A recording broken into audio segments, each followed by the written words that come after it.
Her zipper is revealing and she's trying to distract me from unzipping it.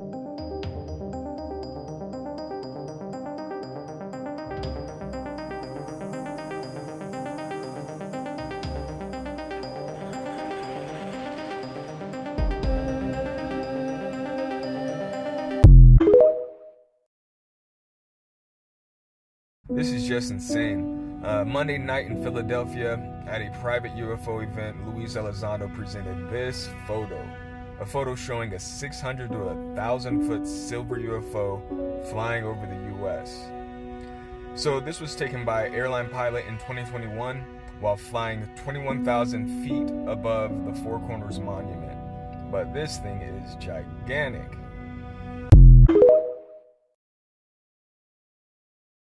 Could this be the biggest UFO ever?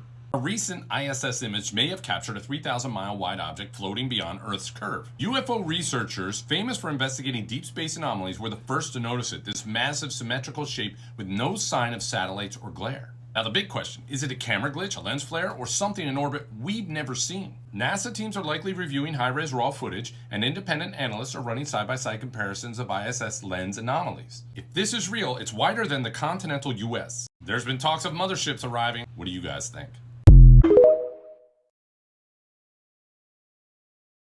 Girl, they found them. Scientists was down there looking at the volcano, the one that's a mile wide. They said it's gonna cause all of these earthquakes, like 10,000 in a day.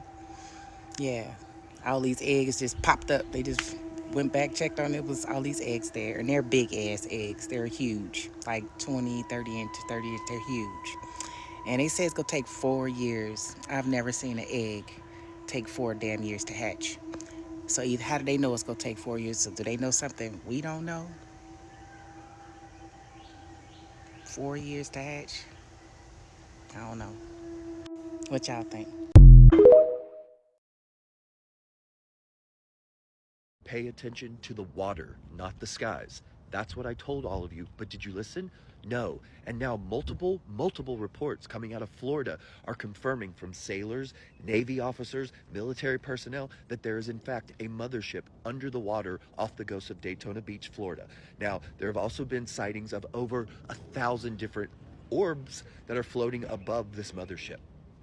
I kept trying to tell you, I'm an air sign, but something kept saying it's more about the water. It's the water. They're not showing up in the skies. There are going to be versions of them showing up in the sky, but pay attention to the water. When I got into that council meeting, all I could feel afterwards was we're being misguided. We're being misdirected. It's not over the skies. It's in our oceans. And now people are coming forward claiming and saying that they've seen it. So and before you say photos or didn't exist, I have so many friends from Florida sending me videos and photos. I have them, but TikTok has this thing where it removes the video if you attach those. So I'm just gonna say, take what you will, leave what you won't, but I told you, pay attention to the water, not the sky. And obviously anything is for entertainment, education, conversation purposes only, but you're smart. This metallic, weird-looking sphere fell from the sky in Boca, Colombia. 2 locals found it. One of them got violently ill after touching it, but they said it felt like a refrigerator upon the touch, but when they poured water on it, it would steam like it was hot. I'm calling this a UFO because it's an unidentified flying object that fell out of the sky. The mysterious object is smooth, about 4.5 pounds, has no screw marks, no weld marks, no signs that it's made by humans. And then when scientists looked inside, they found 18 microspheres arranged in a circle, a central chip like a processing core, and then 3 outer layers of metal. Keep the markings on the sphere. These are ancient Mesopotamian symbols. We ran them through AI because of course we did. And the message? The origin of birth through union and energy, the cycle of transformation, unity, expansion, and individual consciousness. The hell does that mean? I'm taking it as, hey humans, it's time to level up your vibes so that they match the Earth's. What intrigues me even more about this sphere is that it didn't just land anywhere. No, this spot in Colombia is known for miracles. People travel from all over the world to this specific area for miracles, and this sphere fell out of the sky. The biggest question is, where did this sphere come from? It fell from the sky, so did it come from outer space, or did it come up from the ocean that's unexplored on the Pacific coast right there and happen to land in Colombia? Because you already know, I think that aliens are underwater. I think they have bases underwater, and I have a whole list of them, but we'll talk about that another time. What do you mean they can call them some bitches to us? They can whistle and a UFO will show up? Not only can they whistle and a UFO will show up, they can change the frequency of their whistle and different UFOs will show up. There's 9 different types. Hold on, I'll show you all of them in just a minute. But they can also meditate and bring a UFO. There are people out there that claim they are in touch with these UFOs, and all they have to do is go into a meditative state and call on to these UFOs, and they will show up wherever they are in any part of the world. And there are people that have documented this, not just with camera, not just with video, but with actual high-tech scientific sensors and shit. Not only do we have the high-tech scientific shit, we've got people that are in the Navy coming on TikTok, making videos in uniform saying, yes, there is this technology, and yes, we are dog whistling it to us at a place called The Range. I've seen a video of a chick in her Navy uniform spilling all the tea. And then you've got Skywatcher releasing videos of these UAPs or UFOs, whatever the fuck you want to call them, overhead. And it's all because they are doing this electromechanical signaling and they're changing the frequency. And hold on, let me show you all of them. These are the 9 types of UFOs that UAPs, whatever, that Skywatcher says that they can call on command. There is the Tetra, the Beam, the Jellyfish, the Tic Tac, the Manta Ray, the Hornet, the Blob, the Bright Star, and the Egg. Personally, Bright Star is my favorite, but you can pick. I really need the idea to seep in and you understand the gravity of this. They can whistle and call a UFO. Someone can go into a meditative state and summon a UFO. In the Petén region of Guatemala, they have just uncovered a discovery that will change the course of humanity forever. I don't know if you've heard about this, but here you can see them digging, and they come across the top of a pyramid here, and they're kind of speculatingers of like what it is. And as it gets deeper and deeper, the writing on it, I shouldn't call it writing. It's actually a type of Egyptian writing, an Egyptian petroglyphs, if you might call it that, but it's not quite Egyptian. The scientists are calling it a reformed Egyptian because it's a little bit different. But again, this is in Guatemala. This happened last week. These diggers are trying to show us what is on here. You can see now, look, here's some photos. It looks like some sort of sarcophagi under there, and then this pyramid next to it. And as they get closer, look at that. It looks like an alien being. They said that all the writing shows that it shows the word for cousin, and then it shows the word for sky. And so it's saying sky cousins. They're about to open the sarcophagi in part 2 of this video, and it is going to blow your mind, the type of bonage that they find in here and the fleshage that they find throughout the sarcophagi. But I will post that in part 2. First, I want to look at this. Doesn't that look like aliens? Again, this is like a reformed Egyptian, but it's showing aliens, and apparently it shows the history of the world, but not just for humanity, but for another species that has been living amongst us. Again, this is breaking news. It's going to change the course of humanity forever. I'm going to post in part 2 what we see in that sarcophagi, so go...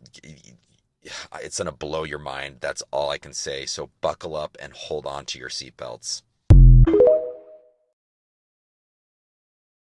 They're here, y'all. In Detroit, they're saying they are here. Did you guys see what happened in Detroit yesterday? In the meanwhile, check this out. Look at this. A tornado came through. Look at this. Look at these crazy clouds in Detroit, Michigan, y'all. So apparently the Anunnaki has been tapping to the radio of Detroit, Michigan military base. Now, all of this was swept under the rug and no one was talking about it until today. There was a small town in Michigan that was getting interferences. They lost power, and all of a sudden, y'all, they saw a huge blue plasma orb manifest out of the portal out of the sky. But over here, it looks red. It looks like something is on fire. Now, at the same time, this blue orb was telepathically talking to the people, y'all. Oh, an entire neighborhood had their phones taken over for about 2 minutes. And on there, it also said, "We are the Anunnaki. We are here." What? First, there was a military base that had this happen, and of course, everything gets pushed under the rug and hushed, and now it happened in Michigan in a small town, in a neighborhood, and they said after their phones were taken over and this happened, they all saw flashing lights outside. Which was this video over here. He said there was a blue plasma orb that manifested out of nowhere, started flashing, and all of a sudden the sky turned into this violent red color. And look at all these clouds, y'all, look. Phones were taken over and this happened, they all saw flashing lights outside. This was about 10 o'clock at night, so they went outside to see this flashing light. It was a huge ball of like plasma, they said, and it just sat there hovering, watching them. They all said that they could hear telepathically something or someone talking to them saying, "We are here to save you." And y'all, don't forget the doomsday plane has just landed, y'all. Something big is going down, y'all. What do you guys feel? Please let me know down in the comments below. Like, follow, and share for more videos like this. Let's get it, y'all. Peace in. I don't care what y'all say. That was not the little girl at the end. That witch, Kalong, was speaking through her at the end, okay? Boom, stop. Now, if you're not familiar with this situation, first of all, remember I told you guys the other day, the veil is gone. Not lifted, not disappearing, not disintegrating, it's gone, right? Little girl, her mom's a vlogger. She comes into the bathroom and says, Kalong won't get down. She won't stop. She won't get down. And the mom's like, who? She says, Kalonga, or she's maybe pronouncing it wrong, but she tells her mom that she's standing on the couch and won't get down, right? So the mom was like, well, what does she look like? She says, a lot of makeup, okay? So she's like, well, just tell her to get down, blah, blah, blah, blah. The little girl goes back in and she goes, get down, da, da, da. And then the little girl starts using a different voice as replying as Kalong, right? At first I was like, that's just the little girl doing two voices or whatever. It wasn't really the witch, right? But then I started to think it was the witch speaking, answering through her. Bro, if you don't know, there is an old Bali, I think it's called an oral tradition about a witch named Kelowna Wrong, okay? That's why I said maybe she was pronouncing it wrong. Kelowna Wrong, 12th century witch who lived in a remote village in Bali. She was an evil widow. Eventually the king had her executed, but now it's a major oral tradition in Bali that she's a symbol of women's power and, you know, like feminism and everything. So it was it's a real person. It's a real person in real life. She looks like this. Makeup. Girl, that's a full drag beat. A full drag beat. What is you say? What are you saying? But yeah. The veil's gone. The veil's gone. The only thing I'm skeptical about with this is the fact that the mom didn't go in the living room to look, okay? That's the only thing that worries me, because you're doing a blog. Your daughter is saying that there's someone in there.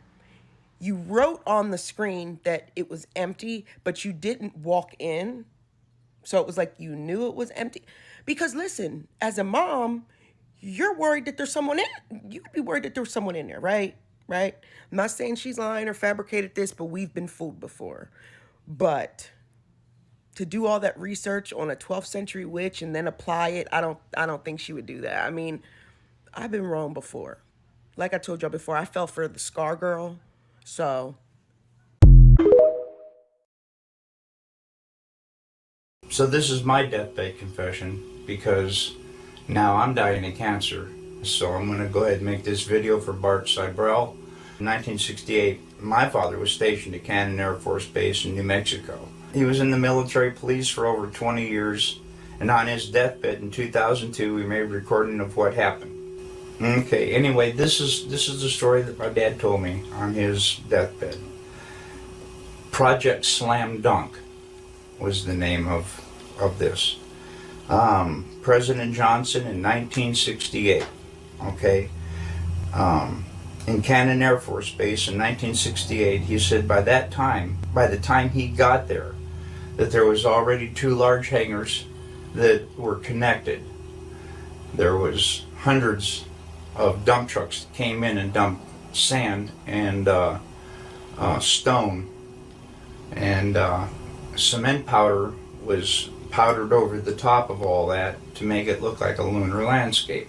They had men that fashioned it into a lunar landscape, he said.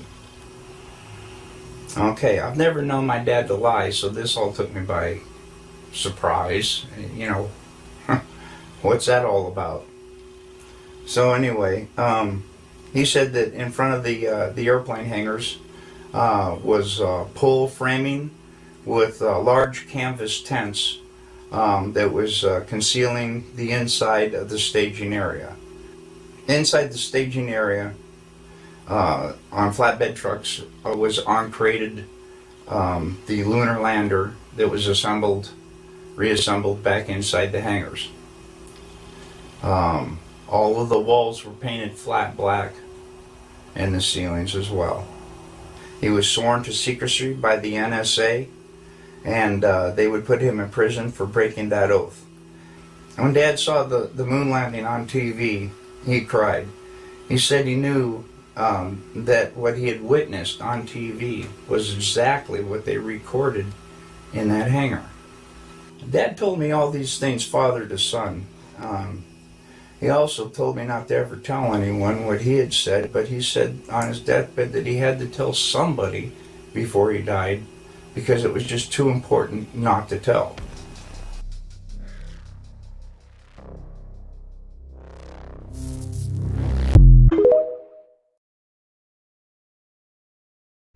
Oh my gosh, so Dill Bop, if you have not watched it, he's getting like really bad shadow ban. And I don't understand why, because he's been covering the UFO topic for a really long time, but he just came out with this TikTok.